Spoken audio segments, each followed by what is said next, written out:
Hey, folks. Happy Friday and welcome to the Freedom from the Press podcast. My name's Jason Robertson, and I'm here with my partner in crime, Todd Peterson, the man in black today, apparently. And Jason, I have a special request today. I got to say, I love that our Rumble audience was just ready to go. Francis isn't there. It's Friday morning. Let's go, folks.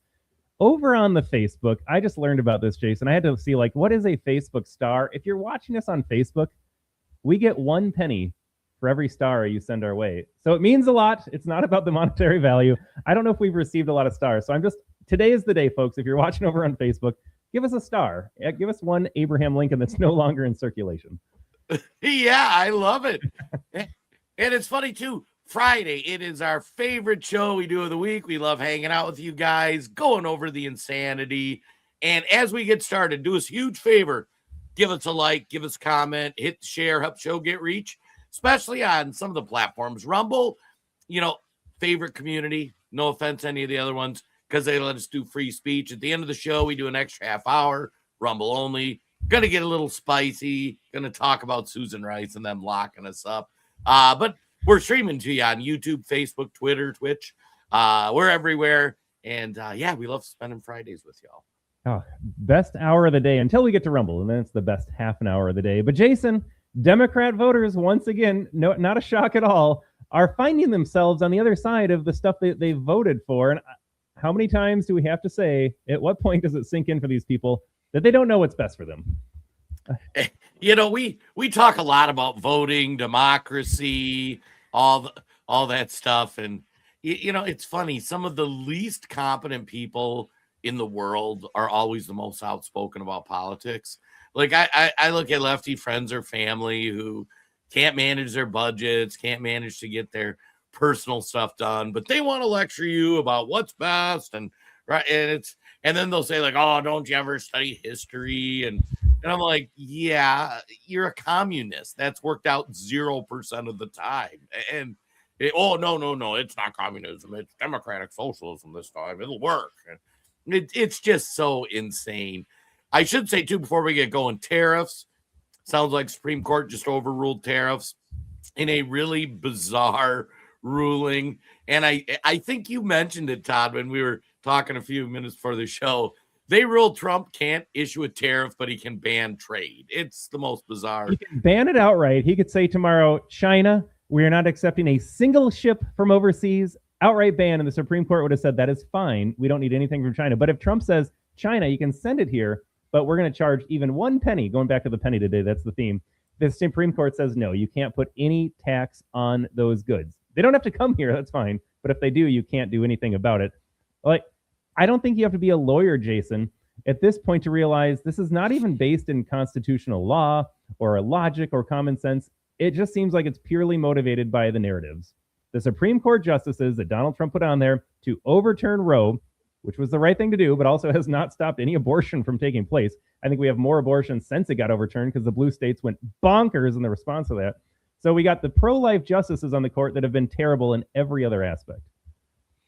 Yeah, it's we'll have to go into it maybe next Friday. Once we see the fallout, we'll dig into it. But Todd, do we start out with everybody's favorite communist, the Ugandan-born communist that New York City just elected mayor, and he was going to give free puppies, free ponies, free food, free housing, free everything. Todd and I were on this guy early, too. When he first declared he was running, viewers of the Freedom for the Press podcast, remember back, his campaign videos were like, this guy's going to win. This guy. And we don't get them all right, but we were right on this one that he was going to win. And his first budget, Todd, complete, utter disaster. He is spending all the money plus some. Thoughts on that? I'm shocked. I do want to say, though, Clarence is getting ahead of the game here. We haven't even played a Mamdani clip, and Clarence has had enough. He says just to pour all of them right now. Clarence, find us over on Rumble as well. We can keep that conversation going. But let's see what Mamdani says about managing a budget as a communist. Who have watched budget after budget, it is tempting to assume that we are engaging in the same dance as our predecessors. Let me assure you, nothing about this is typical. That's why our solutions won't be either. There are 2 paths to bridge this gap. The first is the most sustainable and the fairest path. This is the path of ending the drain on our city and raising taxes on the richest New Yorkers and the most profitable corporations. The onus for resolving this crisis should not be placed on the backs of working and middle-class New Yorkers. If we do not fix this structural imbalance and do not heed the calls of New Yorkers to raise taxes on the wealthy, this crisis will not disappear. I got to stop him there, Jason. I really thought Zoran Mamdani might say, now there are two solutions. We can cut government spending. We could reduce the size of the government. Or apparently the more fair option is just to steal other people's money at a larger scale. It will simply return year after year, forcing harder and harsher choices each time. And if we do not go down the first path, the city will be forced down a second, more harmful path. Faced with no other choice, the city would have to exercise the only revenue lever fully within our own control. We would have to raise property taxes. Boy, it seems like both options require more taxes. Those are the only two options when you're in government. You can raise some taxes on some people or raise more taxes on everybody. That's it. I gotta say, this is just comical. The guy hasn't even, like, the paint isn't dry on his office yet, and they're already facing a financial crisis. And I should have grabbed the graphic. Somebody made a graphic I found on Twitter that showed, like, the top 1% of New York City residents pay 60% of the tax of the tariffs, something like that. I remember seeing the number, and then I ran it through AI. I'm like, there's no way this is real. And yeah, it was. It was. And I think Todd's over there searching to see. Here, I found it for you, Jason. Oh, check this out. Oh yeah, it was Geiger. What did he say? Like the top. All right, Jason, this is awful. I'm going to pull up the national income tax stuff as well, because the rich don't pay their fair share. No, they pay all of it. 0.8% of New Yorkers, that is less than 1% of New Yorkers, pay for 41% of the total income taxes collected. They are the single largest source of revenue for the government. That being said, it's not enough for Zoran Mamdani. The rich don't pay their fair share, when less than 1% pay almost half. I can't even. Everybody pay their fair share. So what he ended up coming on, there's a longer clip. We can only take so much Zoran. He's going to increase property taxes by 9.5%. So imagine you're a New Yorker, which already has insane property taxes. Every state's like, they're pretty high in Minnesota. They're even higher in some of these states. And they're going to throw a 10%. And the rainy day fund that New York. Oh, is that the clip? I think this is him talking about raising his taxes. Oh, my gosh. Part of this path is a property tax increase. This would effectively be a tax on working and middle-class New Yorkers who have a median income of $122,000.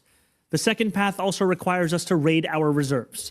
It would mean withdrawing $980 million from our city's rainy day fund in fiscal year 2026 and $229 million from the Retiree Health Benefit Trust in fiscal year 2027. These are steps that have been taken before.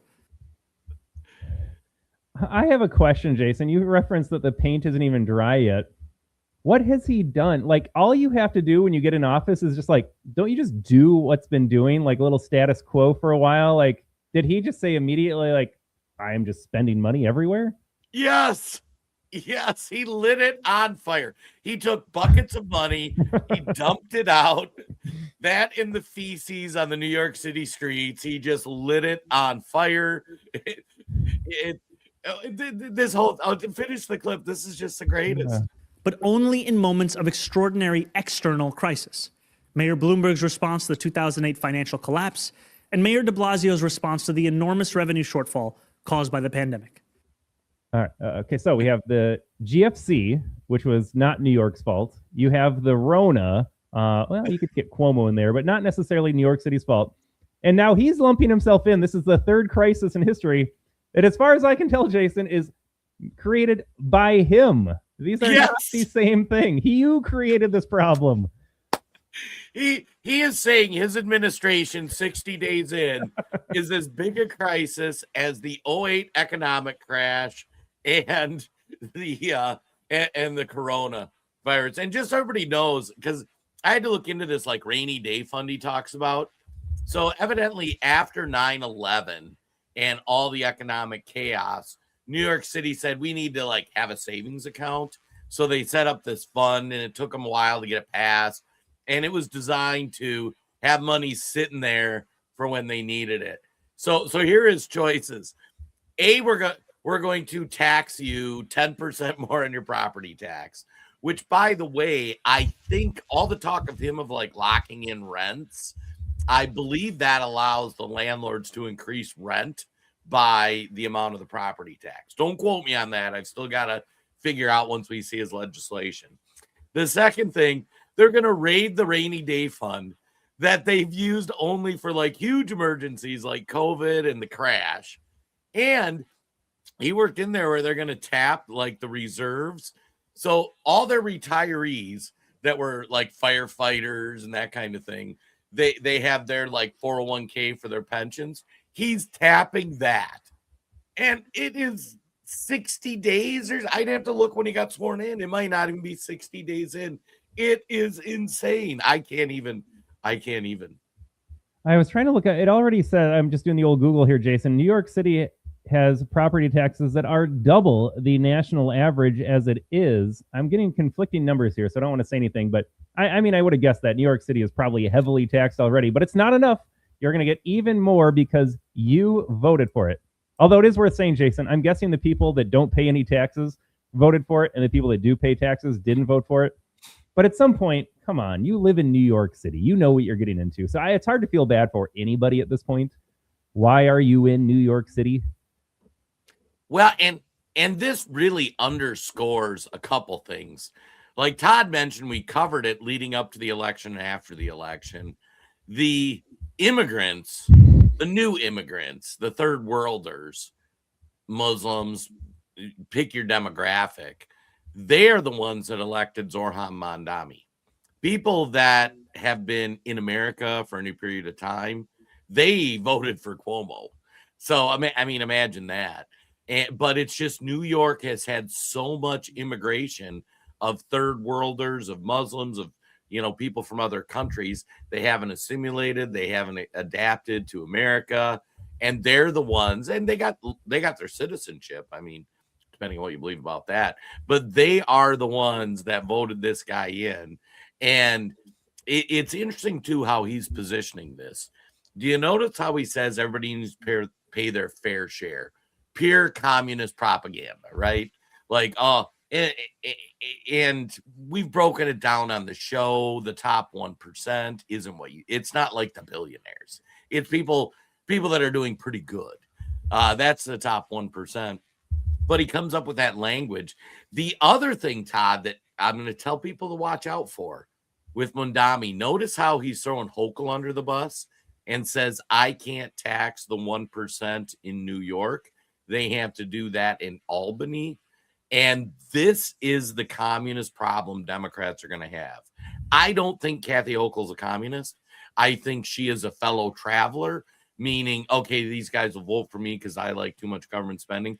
Hochul came out and said, we lost $15 trillion in tax revenue when we started raising taxes. If we keep raising taxes on the rich people, they're going to keep moving. And Mondami, he's actually a very savvy politician. He's evil. He's a communist. My compliment is for how good he is at what he does. But what he is going to do is he's going to say, he's going to run for governor of New York in a few years. Oh, yeah. And he's going to say the problem is we couldn't communist hard enough. So you would think that a New Yorker would go, okay, this communism thing's stupid. What were we thinking? We put our hand on the stove. We got burned. This guy has an emergency 2 months in, because he wants to spend all this money. And no, what they're going to do is they're going to double down and say, we didn't communism hard enough. Make me governor of New York, and then I'll have the power to tax those evil rich people. It is crazy. It is crazy. Yeah, just to repeat the number here, you only have to make $800,000 as a household to qualify as the top 1% in America. So we're not talking like everyone's on a yacht here. But Jason, just to be clear too, the money that they steal from residents it's not going to anything productive. It is going to health care for illegal aliens. It is going to health care for the least productive members of society. It is going for free education, free child care. Again, are these things necessary? Probably not. It's going for everything to buy votes. This is just a pattern of buying votes, handing out more freebies. And as you laid out here, the people that voted for Mamdani are immigrants and low-income New Yorkers. That is it. So of course it sounds good to them. Right. And I love this quote here from Frederick Hayek all those years ago. If socialists understood economics, they wouldn't be socialists. But this is a religion to them. They don't care about facts. They don't care about reality. They're buying votes. It sounds good. It makes them feel morally superior. They're looking out for their neighbors. And they do it under the guise of basically just stealing from you. Yes. Should we see how the New York residents are reacting? Yeah. And not just any residents, folks. Take a look at this. These are Democrats, to be clear. With the greatest respects, in every campaign speech, in every debate where you engage, we opened our ears to listen. Now today, accept the words echoing from us now. Do your job as mayor and leave our taxes out. Giving only two options. You're saying if we don't tax the rich, then I got to increase property taxes. We are not a pawn in Southeast Queens. We are not part of your negotiation tactics. Zohan Mamdani, you are out your goddamn mind. Yes, he is. And you know who else is out of their GD mind? You guys, because you voted for him. I feel zero pity. Honestly, at this point, Jason, triple the property taxes. Make these people feel the pain of voting Democrat. Yeah, it's hysterical, too. And you always have to be a little careful when you talk about race. I mentioned a little bit on Wayne's podcast the other day, and you got to be careful with the race stuff. But the black citizens of America have voted overwhelmingly in lockstep with Democrats. And even these folks who they're talking about property taxes, so I'll assume they're relatively productive members of society. They have a house, they have this or that. Like, you are going to see the switcherooski where and you see it in Chicago, we see it in Minneapolis, all of these big cities where the black population always voted Democrat. They're looking and they're like, wait a second, you're giving all the illegals all the money now, and there's only so much money to go around. I can't even, Todd. It's amazing. I know you say that, Jason, that they're waking up. I'm not convinced yet. When it's over 90, 95% in every election that we see, I don't know what has to happen to the black community that Democrats just unleash drug wars. They unleash gang violence. They release these violent predators. They raise their how many things have to happen to the black community in America before they realize Democrats hate them? They hate them. They use them for votes, and then they abuse them. Oh, my gosh. And the comments are just on fire. I just realized I had to have the comments up the whole time. But who was it? It was somebody on Facebook had made a comment about Virginia. Do we go to Virginia next, Todd? I think we got to go to Virginia. And apparently, Pat's following Washington State. Yeah, we didn't get Washington State clips today, but that place is also imploding. But Virginia electricity is getting really expensive. So can somebody please explain something to me? What the is going on with energy in Virginia? Because something to me is just not making sense. Every single electric bill I'm getting is looking like this. This is how all my electric bills are looking. Something doesn't make sense, bro. And just pausing it if you couldn't see it, if you're listening on audio, $1,300. And I think that was for 1 month, Jason, a $1,300 electric bill. Yes. Oh, and every time I call Dominion Energy, they tell me that I'm tripping. I can't pay this. $741.98. It's due on February 17th. Normally, the highest bill I've usually ever gotten was anywhere from, $3 to maybe $320. We can't keep going on like this. I mean, things are already high enough. Everything's high right now. And electricity, like I said, is something that we obviously need. And it's not like we have a choice. So what are we supposed to do when we can't even pay our electricity bill? I just got my energy bill for the month. Dominion Energy out of Virginia. My bill has tripled. Like, I usually pay about $200, on a regular, $300 on a high note. $621. That's more than my car payment. What the actual hell is going on? Yeah. What is going on here? I'm So going to pop this up just to look at it here. We can pause it, but again, this was campaign videos from her as well. We'll play in a second. She's told you this would happen. This is not a surprise to anybody, but Democrat voters are always surprised when they get what they vote for. oh my God, play it. I love this. Clear statewide vision for the Commonwealth's energy future. So here's my plan. I also believe that we need to transition. And encourage renewable energy. I also believe that we need to transition.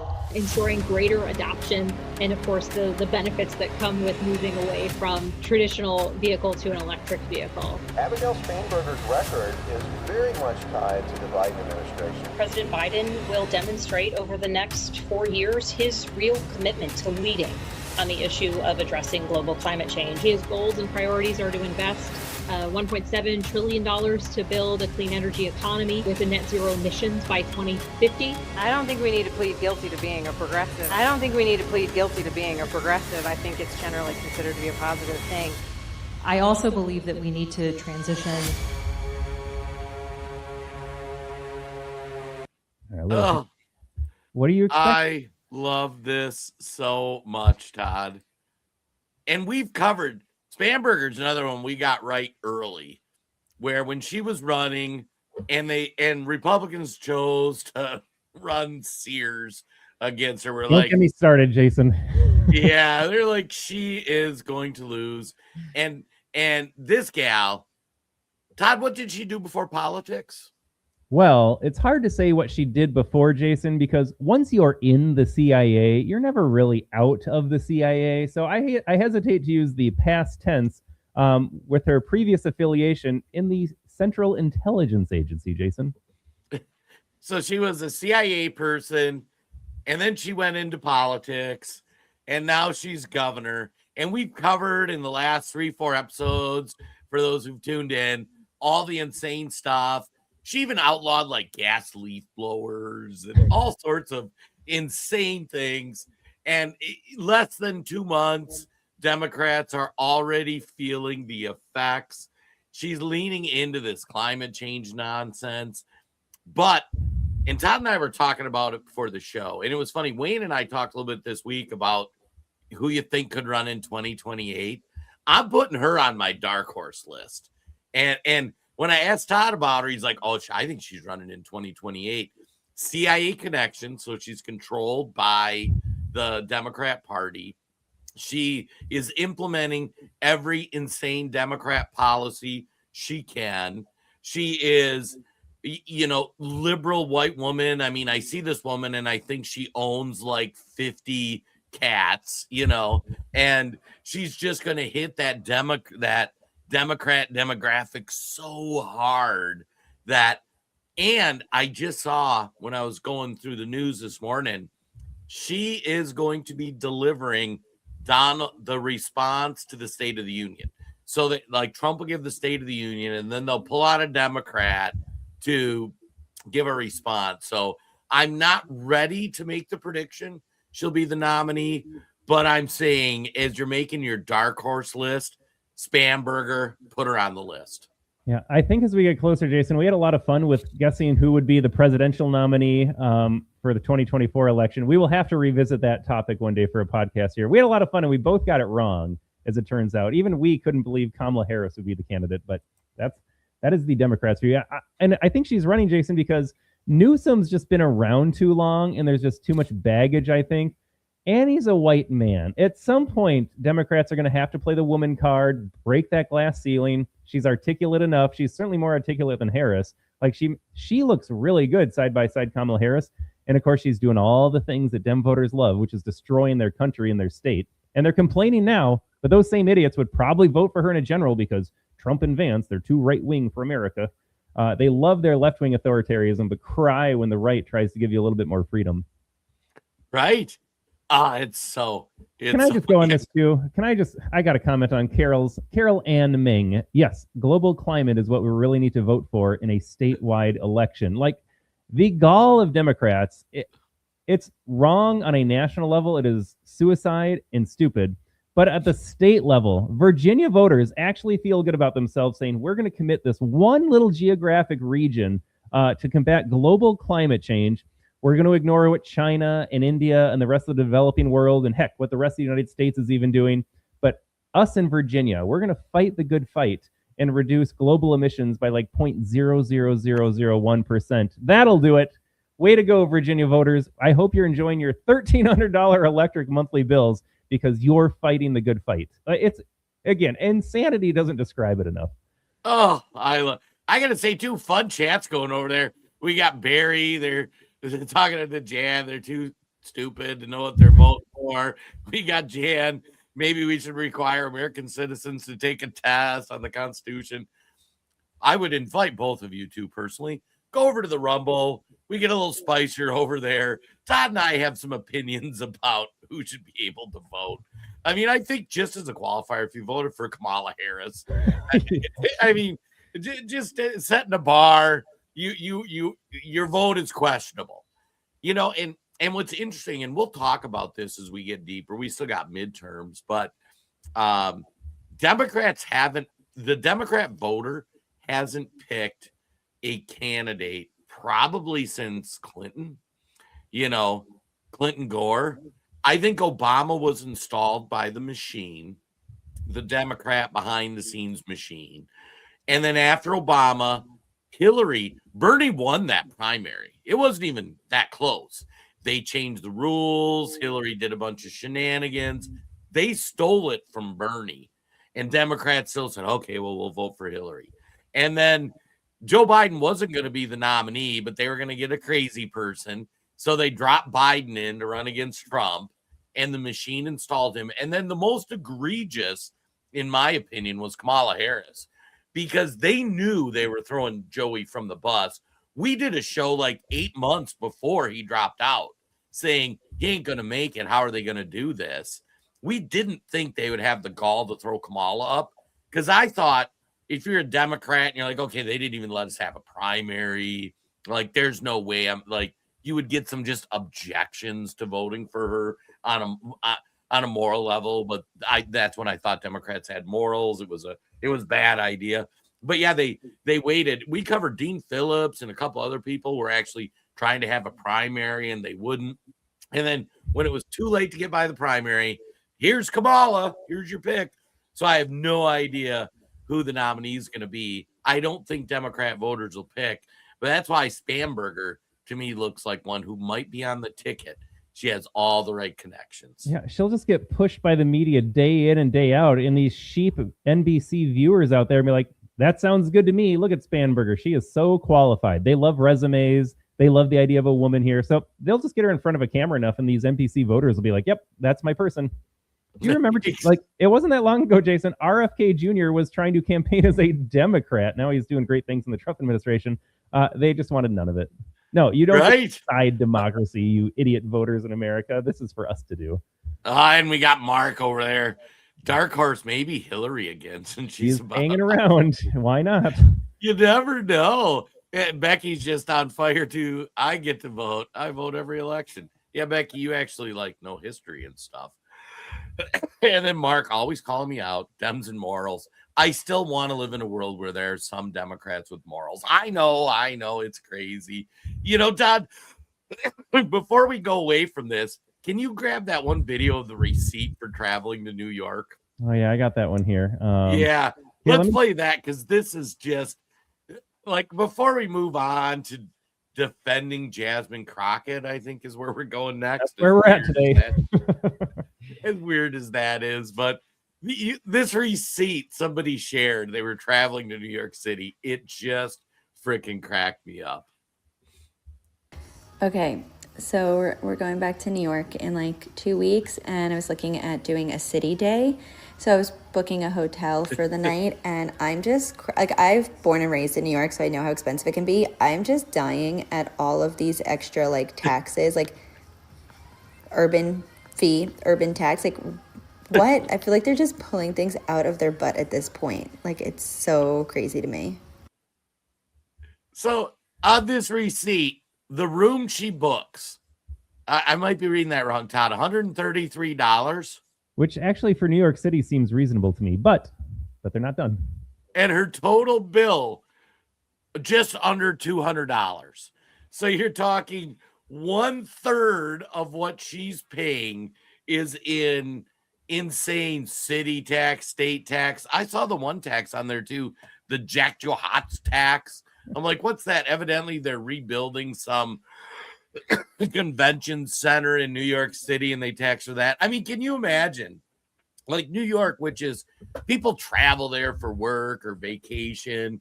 You're booking a $200 hotel room, and 1/3 of that is going to the government. It is completely, utterly batshit. Yeah, I got to read these fees here. I was trying to look some up because I can't even find what one means.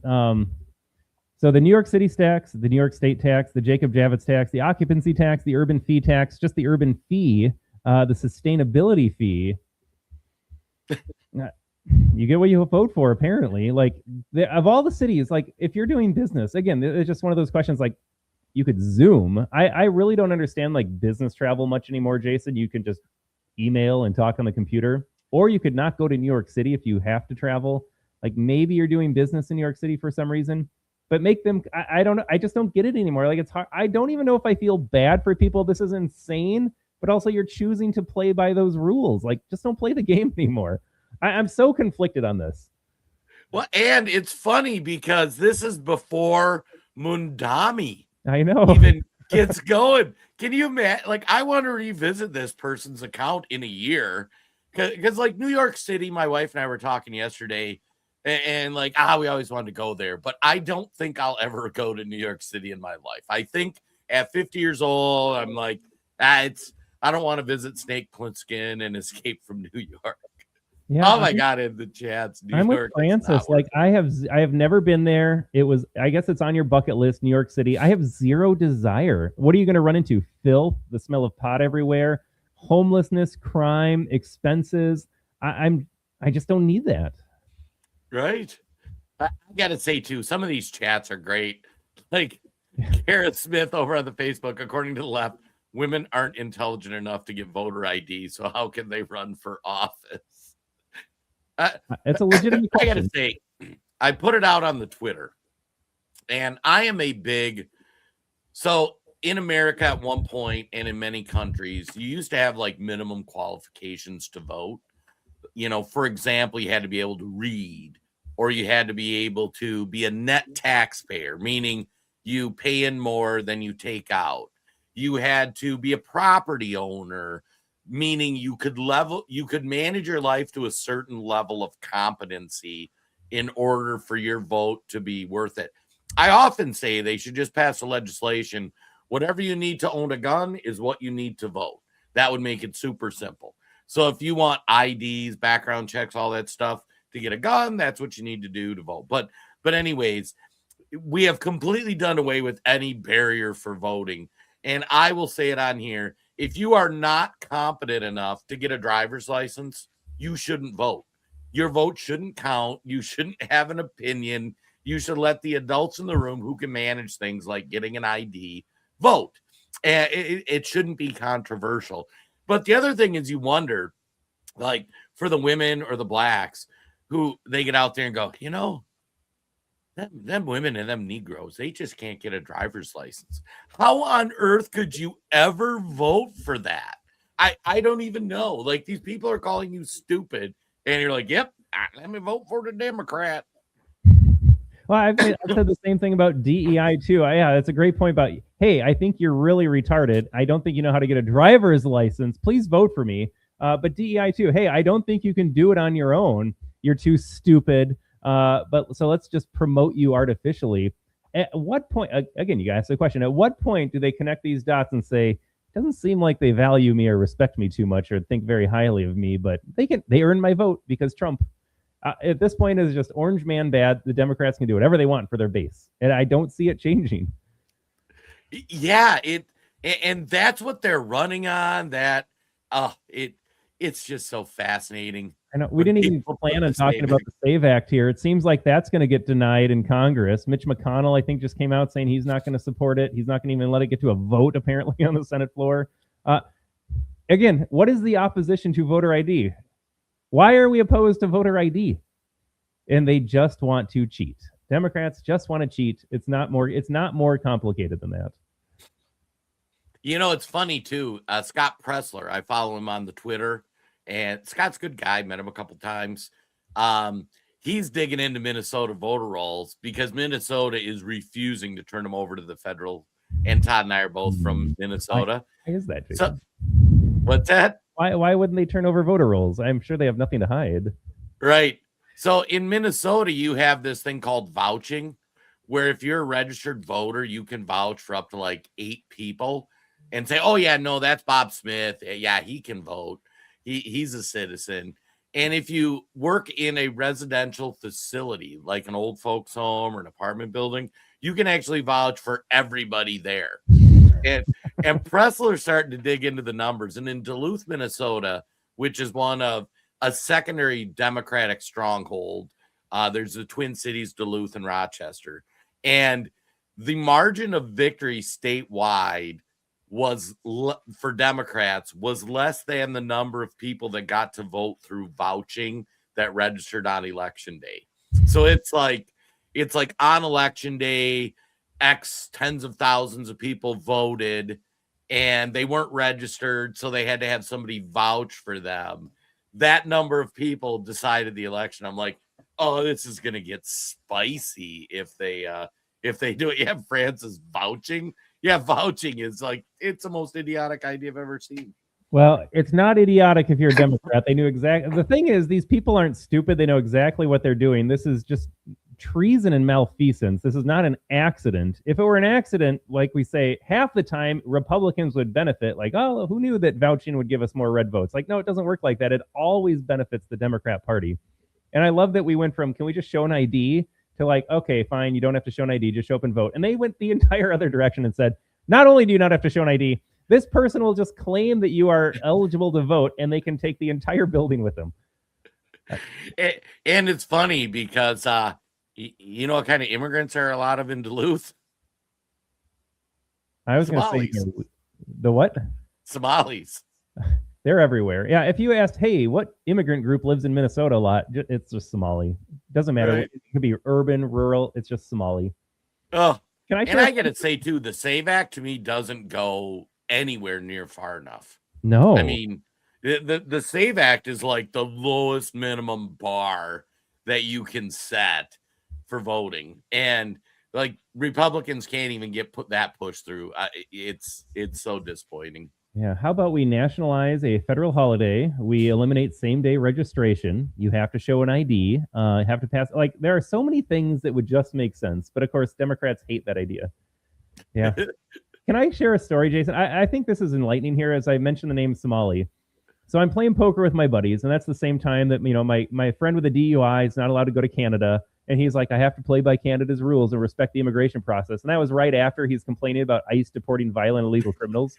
But in the same night, so there was a local news broadcast on KARE 11 up here, and they're like, we need to look at the economic impact of Operation Surge. And so my friend is, you know, Mr. Normie NPC, they're like, did you see that, Todd? The economic impact. Trump has gone too far. So I asked him, like, what's the economic impact of illegals in this state? And I'll take it a step further. What's the economic impact of Somali fraud in this state? I guarantee it's a lot larger than like a few hotels in Minneapolis losing business. And this other buddy jumps in and he says, well, Somalis aren't illegal. That's not even related to this. Like, that's what we're up against right now. So the conversation really has to shift. I'm not satisfied just talking about illegals. We have to start talking about legal immigrants, TPS immigrants, paperwork Americans. They all need to go because they all drain the system. So when he said they're not illegal, that's not, I said, no, it is relevant. It's all connected here. They all have to go. So that's the next battle wave, is convincing Americans that these paperwork frauds get to stay here because they deserve it or something like that. Yeah, I don't know how we ever got to a place where we thought importing third world Muslims was a great idea.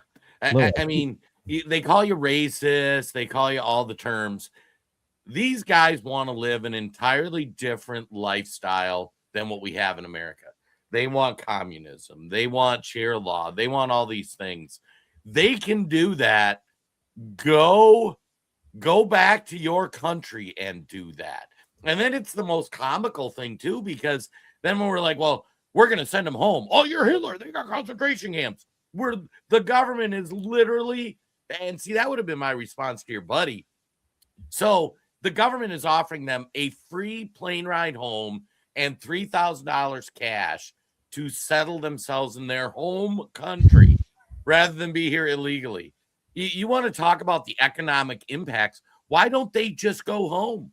Like, why? I don't understand. This is not the Holocaust. We're asking people who can.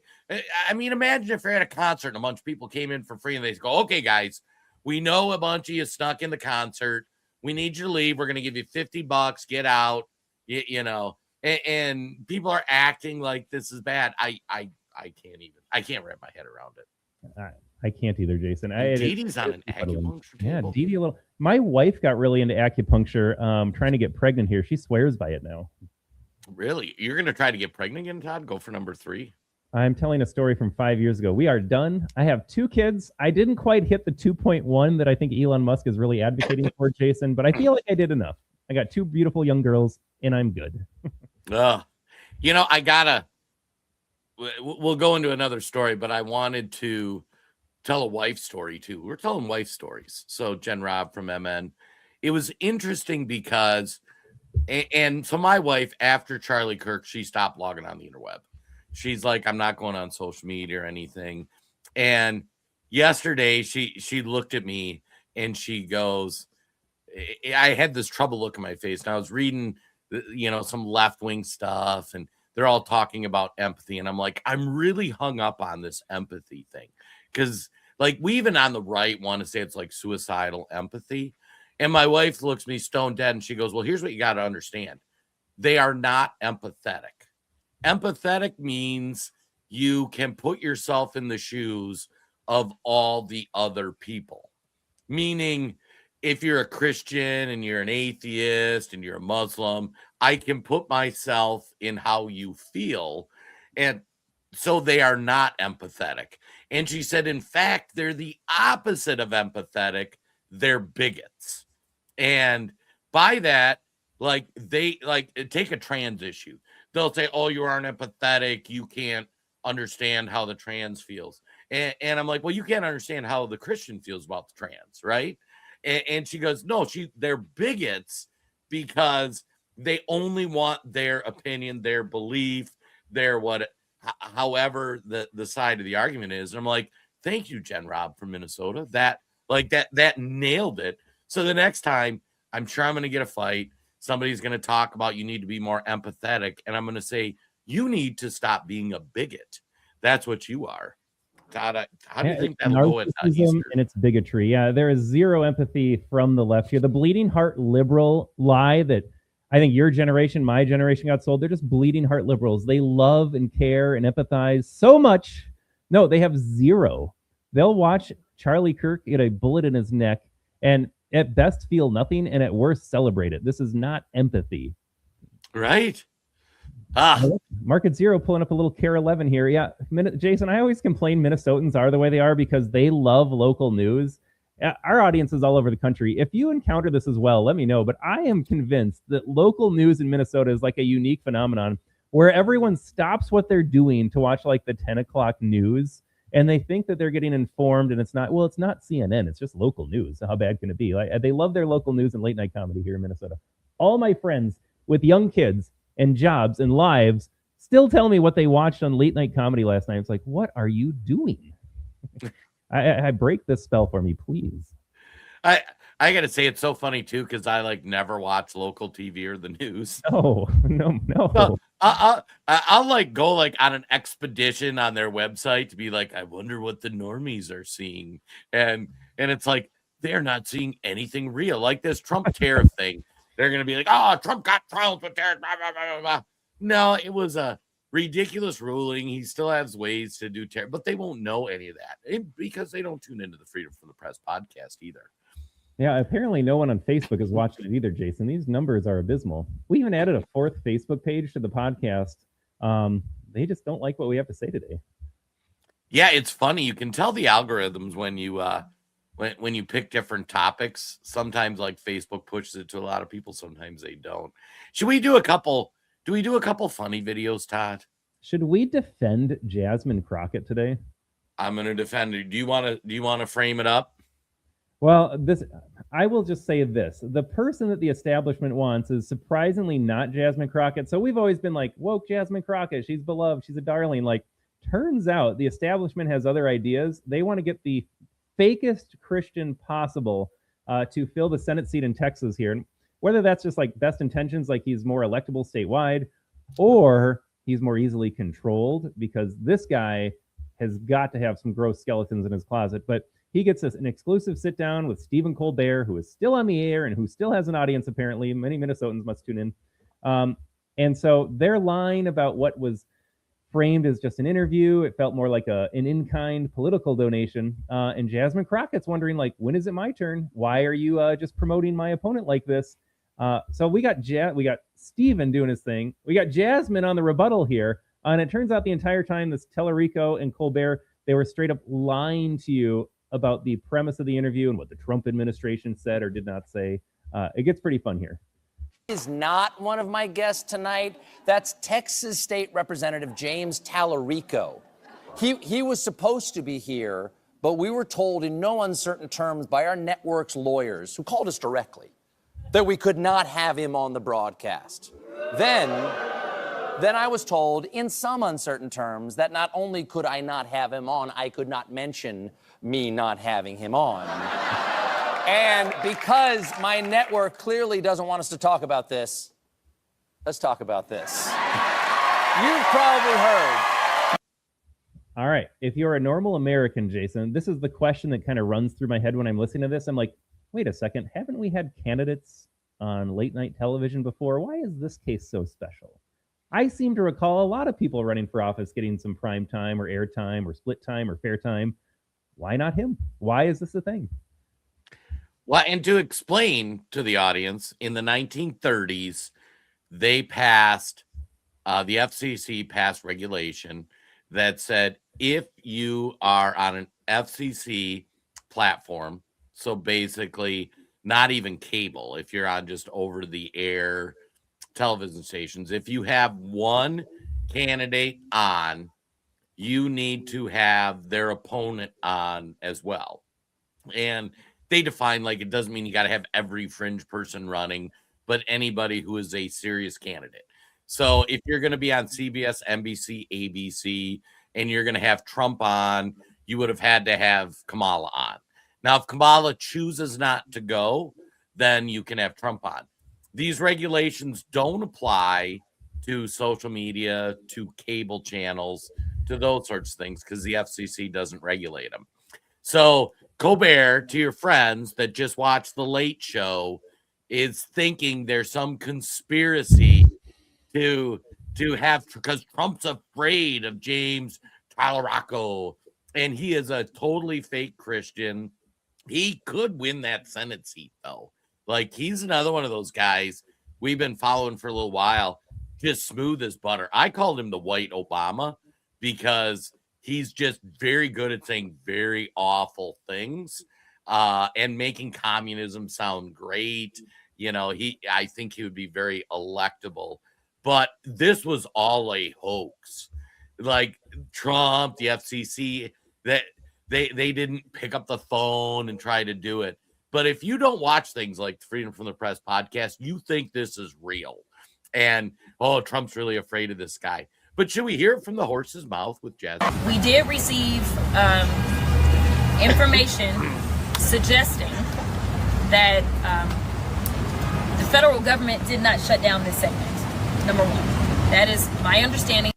Look at Jasmine Crockett debunking Trump hoaxes. I never thought that day would come, Jason. That the federal government didn't shut this down, and we will do an official statement once we get another official statement that we anticipate is going to be coming from Paramount.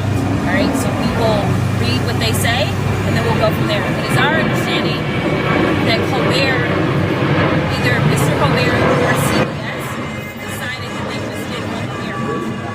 And this was because of a fear that the FCC may say something to them, and that advice to just have me on, and then they could clear the issue.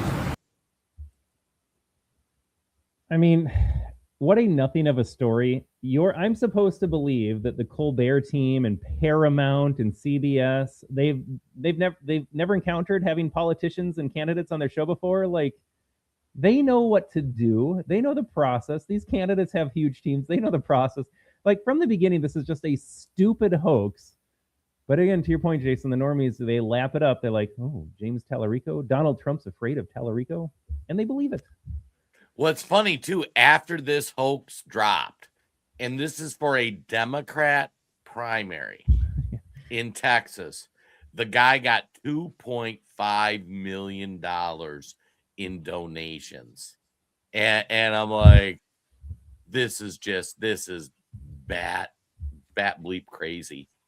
We might have to do should we do a deep dive on Tallarico sometime and play some old clips or recent clips of him just spouting his fake Christianity? Oh, this guy. Well, can I go on a tangent on fake Christianity, Jason? Go for it. Yeah, this show is everywhere today. So we go to this new like wannabe mega church out here where I live, an hour outside of the Twin Cities, and we only go, I think, because the kid loves the Sunday school program. I never thought I'd have a day where this kid, like, I don't want to spend all my time with you, Dad. I want to go to Sunday school. So it's great. I want you in Sunday school. Loves reading her little kid Bible stuff. It's all good. But we go for her, or at least I go for her. I want nothing to do with this church because part of it is just the rock and roll vibe, the new age. Half the service is you standing with the huge guitar, drums, 5 singers on stage, keyboardists. Like, that's just not church to me. I like to be bored out of my mind, and I want to sit in a pew, and I want to get lectured about the Bible and how it's relevant. And more recently, the pastor up there that announced his retirement, I think, gives 0 Fs, and he's up there saying, like, pray for wisdom in our leaders. Jesus said to love your neighbor, even if the neighbor was bad, kind of condoning the illegal immigration situation in Minnesota. And I'm just like, this is all too much for me. But it's the rock band stuff. I just can't get past the lights and the show and the whole thing. Like, it just doesn't feel like real church to me. And then you got Tallarico up there saying fake things about how Jesus said to love your neighbor too. I'm like, it just all feels connected to me. Like the normies, even the conservative normies that go to the churches like that. If it's for you, that's great. I'm not condemning you. But for me personally, I have a hard time with it. See, Todd, you got to go to our mega church, Eaglebrook, because they do the rock band stuff. They have all the kids stuff and the activities, but they get up on stage and go, yeah, I don't know how we got sidetracked on this. Men are men, women are women. Men should be with women. Women should be with men. That's a biblical truth. I don't know how we got sidetracked on this. And they do play the music too, so it's pretty engaging. But they're pretty based and pretty much let's just do what the Bible says. And like love thy neighbor doesn't mean you just let anybody into your nation that you want. I mean, it's sounds a little more pertinent to what I am looking for. Yeah. For me, I get held up on the bands. I like the bands. We actually ran into one of the guitar players at the Walmart. I'm like, I like that guy. I hate saying it because you can tell the people up on stage when they close their eyes and sway their hands, like these are believers. I think that's genuine, like devotion happening. Like, so I hate to rag on it. Like these are just people that love God. So who am I to say? But I just want to sit in a classic church with the stained glass windows. I want a droll sermon that goes on far too long, and my thoughts start to wander and other things. But like, that's church to me. I love church. All right, now, I think before we wrap up the first hour, we got to talk a little bit about the Epstein files. It wouldn't be a podcast show without more Epstein drama. I will say when Todd and I started our business together, we're going on 3-4 years now, however many it's been. One of the first projects we took on was Epstein files. Some of the first podcasts we did, go back when we had 3 viewers, we were doing Epstein content. Nobody has been deeper in the weeds on Epstein than Todd and I. And like I've been Epstein before he was arrested in 2019. Like there is an elite pedophile ring. This Savannah Guthrie kidnapping, we played the clip where she was asking Donald Trump to denounce that there was an elite pedophile ring in 2020, which makes her mom's abduction so weird. But now all the files, just to give overview, have been in the possession of the federal government since 2006. Like, these aren't new files. These are all things the government's had. Now, this became political. Democrats sensed that there could be some way to get Trump. Jasmine Crockett, we didn't grab the video, but she, in a hearing yesterday where they were talking to Lee Wexner, kept the only question she was asking about is Trump. And his first response was like, I met Trump like once, maybe twice. He wouldn't even know me if he saw me. And this is allegedly the billionaire financer of Jeffrey Epstein. But anyways, so the left wanted the files to kind of continue on with our theme. And Todd, it turns out The View is all over the files, right? Yeah, they sure are, Jason. And just to kind of recap what you said, if I'm understanding this correctly, you were a tinfoiler, a conspiracy theorist. There was no such thing as a cabal of elite pedophiles here. And then suddenly Donald Trump is a convicted felon child predator. And they don't have any problem with having both of those thoughts at the same time, apparently. It didn't happen. You're a weirdo. And also it did happen, and Trump's the only one that did it in the entire cabal. And now when we play this View clip, you've got to pay really close attention. See if you can notice the different messaging. There's a before and after here. This is, boy, it's gonna be very subtle. Release the damn files and release them now. Release everything. If this does not implicate Donald Trump, why wouldn't you say release everything? They absolutely have to show us what they're all hiding. If there's nothing to hide, release it all. But all of that information is out there. Why not just put it to rest and say, release the list? Because, you know, they should just say, listen, this is what it is. Do you want to offer your G2? Okay. And it looks like they said no thanks. Yeah. So in other words, anybody can be on this list. Well, this is my point, because I'm telling you, when I tell you people are trying to turn me into, I wasn't his girlfriend. You used to have facts before you said stuff. But Trump is on the list 38,000 times. Well, I can't speak to him, but I'm speaking about me because I'm getting dragged. People actually believe that I was with him. He drops like 300 names. Yes. And it's like flood the zone, because when you're looking, there are people like Marilyn Monroe, who's dead. Elvis. Yeah, a lot of people, because a lot of the reasons your name can be mentioned are news articles, third-party emails, contacts. Again, wealthy, famous people often cross in professional and social circles, so that's not the... Oh, Jason, weird. Weird. And they even do it in the same sentence, where you got Joy, which most ironic name ever, the least joyless person in the planet named Joy. But she's like, Donald Trump was mentioned 38,179 million times. And I can't believe just because somebody's mentioned that, like, Trump's name being in the files makes him guilty, but then we shouldn't hold everybody to that same standard. I love it. At the same poker night, I was told Donald Trump's name was in there 1 million times. Seriously? 1 million. And have you encountered those same people that you were trying to talk about Pizzagate or the Epstein files with a couple of years ago that are now, and you're like, yeah, it's all old news. Like, this has been out before. Some's been debunked. You know, even the victims, a lot of them were victims that signed plea deals because they were also traffickers. I mean, the whole thing's a mess. They should all go to jail, but we're never going to know and whatnot. But you see these people that literally 6 months ago were like, you're a conspiracy theorist. And now they're like, check this out. Release the files. Everyone in there is guilty. Oh, and by the way, just because your name's in there, it could have just been an email or casual acquaintance. Doesn't mean you're doing anything wrong here. Right. Let's just save this View clip here. This will be a Hall of Famer. And the next time someone's yelling at you about Trump being in the list, be like, well, don't take it from me. Take it from The View that just because your name's in there doesn't mean anything. Right. But, you know, and here'll be the thing. And actually, we should probably pop off these platforms, head over, because I think the next one, we got to go to that J.G. Pritzker clip. This is the biggest revisionist history I've ever shown. Should we play the clip on the way out and then flip over and talk about it on the Rumble side? I think so. Yeah, we'll do a little Pritzker, a little Susan Rice things are getting good. Yeah. Yeah. Well, I on do that love this, note, though. Market zero. YouTube, Facebook, we got to get a little spicy. We're going to log off.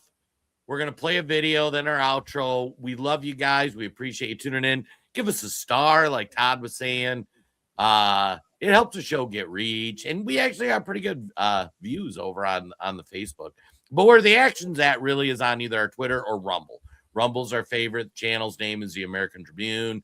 We got a bunch of normal humans over there. Well, I don't know how normal some are, but they hang out with us. And we go chat. We talk about things.